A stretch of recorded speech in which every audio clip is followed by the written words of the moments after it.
Crypto Banter. Are they trustworthy? Creating a reputation for reliability and honesty, Crypto Banter has come to become a go-to destination for many crypto ardents and blockchain enthusiasts. With its founder, Crypto Man Ran, at the helm, it became a goldmine for information and golden nuggets from and about titans in the crypto industry.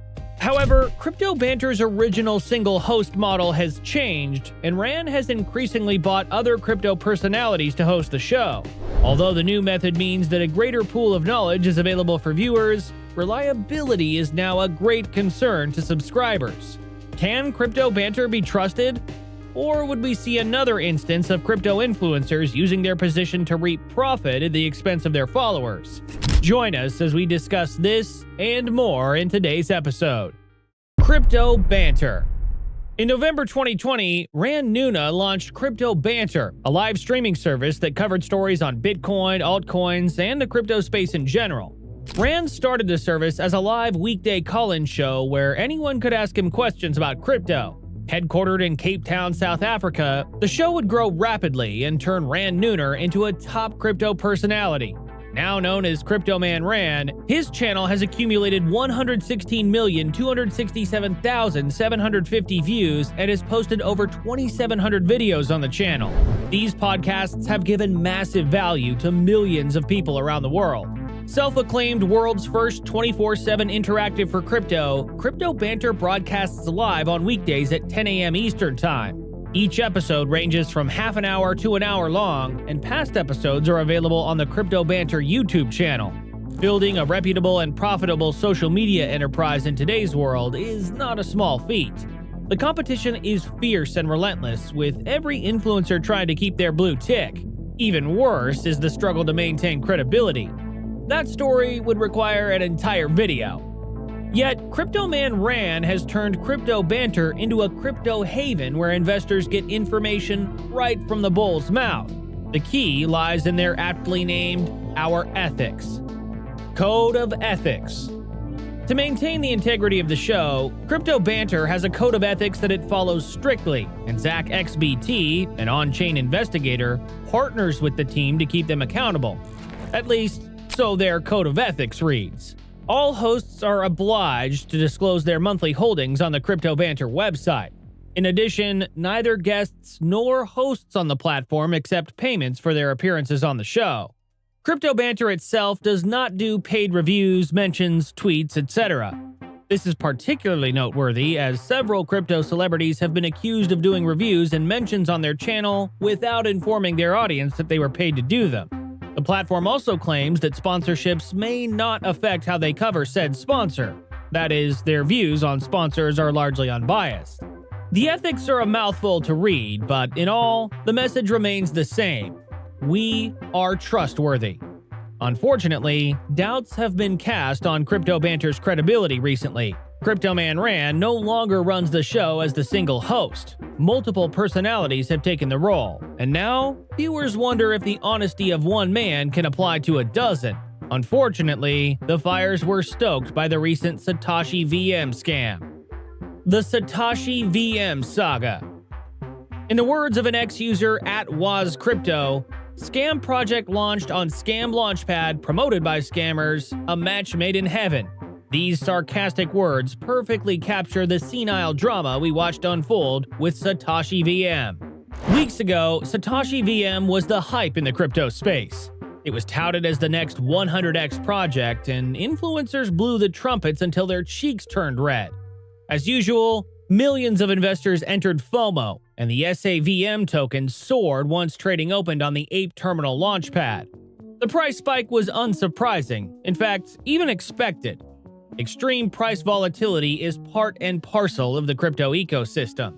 Perhaps we could be a little bold and say that the realization weeks later that Satoshi VM was a scam was also expected. What is baffling is the recklessness of the scam. It was done with almost no effort at all from the scammers. The aftermath is also evidence of how much the intellectual average crypto investor is taken for granted. After the token price tanked and millions of funds were lost, the two main parties in the scam, at Mac and BTC and Ape Terminal, are now pointing accusing fingers at each other. It is the proverbial story of the pot calling the kettle black. How it began. Satoshi VM opened trade on the 19th of January 2024, trading at $10.07. Trading was preceded by hype from influencers on X like Lady of Crypto, Mac and BTC, and Miles Deutscher. The FOMO was spurred by stories such as that of an anonymous investor who raked in a whopping $6 million in profit from a $681,000 investment. The trader leveraged the Telegram-based trading bot, Banana Gun, to secure the first SAVM trade immediately after the token launched. According to Look On Chain, the trader, known only by their wallet, took advantage of the hyped launch and paid a premium fee to get first trade privileges when the token launched. They paid a bribe fee of 141.66 Ethereum, which was around $140,000 at the time, and were allowed to front-run the contract wallet drop. Their transaction was able to execute before others, and the crypto trader acquired 2.61 SAVM tokens for 277.66 Ethereum.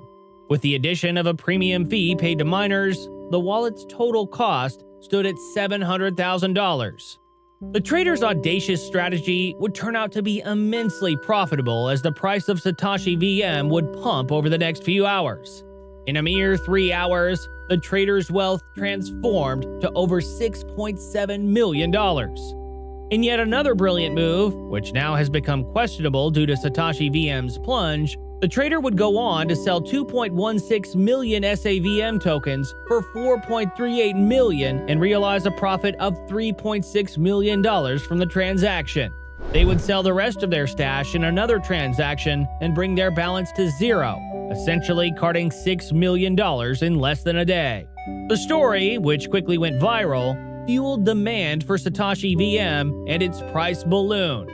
SAVM hit its all-time high of $14.77 soon after and reached $150 million in market capitalization. Locking horns. Barely a week later, Satoshi VM became mired in controversy and accusations of foul play. The price had tanked, dropping by 26% on January 28. A major cause of the drop was the feud between Mac and BTC and Ape Terminal, the launchpad where Satoshi VM was first traded. On January 24th, Mac and BTC tweeted that Ape Terminal had scammed the IDO launches on their platform by selling the winner wallets to members of their team. He also claimed they kept a 25% fee, which they took from the wallets that got selected per IDO, and dumped SAVM tokens. Within an hour, Ape Terminal slapped back. According to them, Mac and BTC had dumped $10 million worth of SAVM tokens, and they also provided proof that he was the owner of Satoshi VM. The shocking revelations told everyone only one truth: Satoshi VM was a scam. The confirmation came when a developer showed during an AMA that the project could not fulfill its promises. The price of SAVM has fallen since then and currently sits at $3.37 at the time of making this video. In the aftermath, a witch hunt began for the influencers that promoted the token, and that is where Crypto Banter comes in. Crypto Banter's involvement.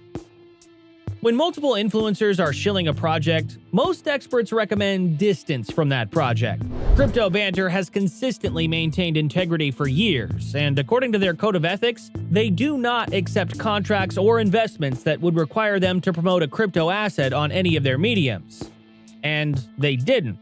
Crypto Banter did not promote Satoshi VM. However, a member of their team, Miles Deutscher, did just that, and the witch hunters are calling for his head, and by extension, Crypto Banters. Miles Deutscher is a crypto analyst and self-acclaimed DeFi addict who delved into crypto during the 2020 pandemic. He had bought Bitcoin and Ethereum in 2019, but did not pursue those interests until the DeFi space exploded during the lockdown. He began researching cryptocurrencies and posting his findings on X and YouTube. In 2022, he was invited by Rand Nooner to join the Crypto Banter team as a host and remains a team member. Miles was one of the influencers that shilled Satoshi VM, posting about it repeatedly for several days. Following the token's crash, Rand uploaded a podcast on YouTube where he talked about influencers shilling the token and how Crypto Banter would not stand for it. Viewers on the live session quickly posted comments about Miles, noting that he had also promoted the token. Afterward, a YouTuber, Finance Stuff, called out Ran for not keeping to his words and firing Miles Deutscher. Another YouTuber, Stan Crypto, also called out Crypto Banter as one of the influencers that scammed their followers. Stan would later take down the video and upload an apology video to Crypto Banter. However, subscribers were not convinced, and many insisted that he had been threatened with a lawsuit and was reading a script. Miles Deutscher has also made an apology video. How much his words are worth at this point is up for debate. Rand's podcast also stirred up talks about Donkey Finance, an old crypto project that he allegedly shilled. The project has now lost almost all its value, dropping more than 98%. Incensed investors are now calling out Crypto Banter and Ran on social media platforms like Reddit. The Satoshi VM saga has badly dented Crypto Banter's image, and it seems the public face Ran has struggled to maintain is fading due to the backlash. His refusal to fire Miles is not helpful and brings us back to the earlier narrative that having multiple hosts on the platform could put its integrity in jeopardy. The question remains, is Crypto Banter trustworthy? So far, the streaming service has continued to follow its code of ethics. Mostly. Miles' action deviates from the codes, and by association, Crypto Banter is stained by it. Nonetheless, the channel itself has not explicitly violated any of its ethics and is still trusted by the majority of its followers. Only time will tell how deep the recent damage goes. Whether Crypto Banter is trustworthy or not, the lesson to be learned remains the same. Crypto influencers would favor their pockets before yours. Do your research beyond the surface before investing in any asset. Thanks for sticking with us till the end. We hope you enjoyed the video. Don't forget to like the video, subscribe, and turn on the notification bell to avoid missing out on more top-notch videos coming your way. Until next time, bye for now.